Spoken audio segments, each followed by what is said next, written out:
कालच्या मोदींच्या सभेनंतर झंझावातानंतर आता आपल्यासोबत आहेत उमेदवार उदयनराजे भोसले. महाराज साहेब, काय सांगाल? कालचा जो प्रचाराचा मोदींचा दौरा होता तो आणि त्यातली जी काही गर्दी होती त्याच्या अनुषंगाने तुम्ही काय सांगाल? नाही, उत्स्फूर्त प्रतिसाद आहे लोकांचा. लोकांनी निर्णय घेतलाच आहे. आणि काल एवढ्या उन्हात आणायचं जेव्हा लोक एवढा वेळ येऊन थांबतात, अर्थात निकाल लागल्याच जमाय. आणि कालची प्रचार सभापेक्षा विजय सभा म्हणलं तरी काय चुकीचं ठरणार नाही. 7 तारखेला आपण पाहालच जेव्हा लोक मतदान करतील. आणि निकाल लागल्यानंतर ते फक्त औपचारिकता राहिली 4 तारखेची. निकाल लागल्याच जमाय. महाराज साहेब, कालचे जे लवकर मोदींचे जे काही मुद्दे होते त्या मोदींच्या मुद्द्यांमधला कुठला मुद्दा हा प्रभावशाली राहू शकतो? सर्व मुद्दे प्रभावशाली होते. हा मुद्दा चांगला आणि हा मुद्दा प्रभावशाली असं म्हणणं हे चुकीचं ठरेल. सगळे मुद्दे व्यवस्थित होते. वेगवेगळ्या समाजाच्या वेगवेगळ्या घटकांना स्पर्श करणारे असे सर्व मुद्दे होते. त्यामुळे सगळे मुद्दे माझ्यात देखील वास्तविक आणि माझ्या मनोगतात मी सुद्धा ते कव्हर केले होते. महाराज साहेब, काल यशवंत विचारांच्या अनुषंगाने मुद्दा थोडासा बाजूला ठेवला गेला. काय नाही, एक लक्षात घे, बाजूला काही नाही. ज्यावेळेस मोदी व्यासपीठावरती आले, मी त्यांच्या शेजारी बसलो होतो. त्यांना मी सांगितलं, ते म्हणले की याच्यावरती कमिटी असती, ती संपूर्ण चर्चा होती, तुम्ही ते आता.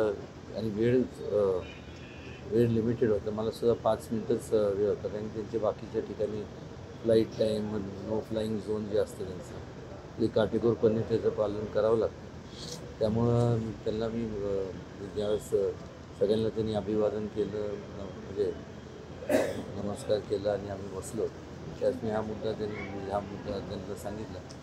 दिल्ली आल्यानंतर आपण निश्चितपणे ते करून टाकू.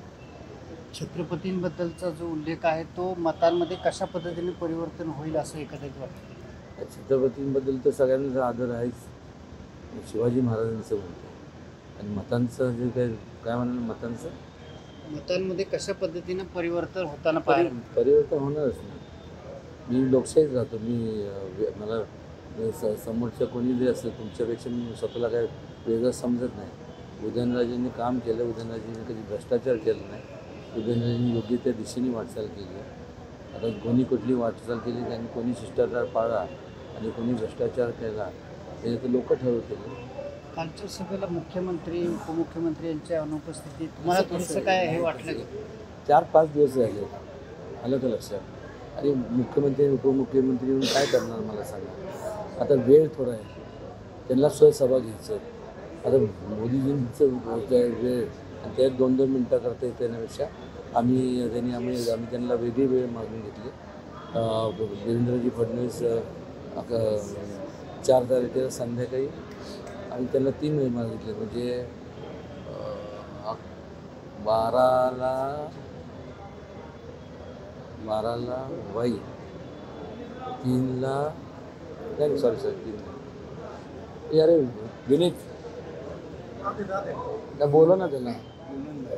1 मिनिट, तुम्हाला टाईम.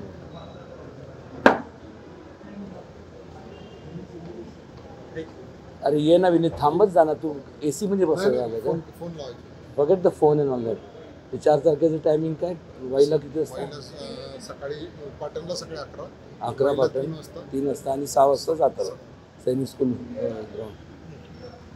निश्चितच या सभेमध्ये ज्या काही चर्चा झालेल्या आहेत त्याच्या अनुषंगाने सांगत असताना महाराजांनी आपले विचार यावेळी. राहुल तपासे, एबीपी माझा, सातारा. एबीपी माझा, उघडा डोळे बघा नीट.